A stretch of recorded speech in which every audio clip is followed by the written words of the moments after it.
9 апреля. Какая смысловая нагрузка этих заборчиков, разделяющих платформу пополам?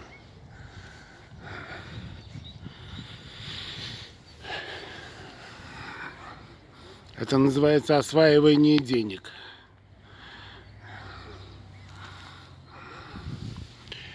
Мусор под ногами лежит.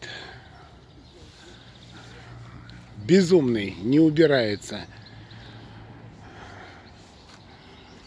Зато надо было поставить вот эти дурацкие заборчики. Какой в них смысл, в этих заборчиках? Что они несут на себе?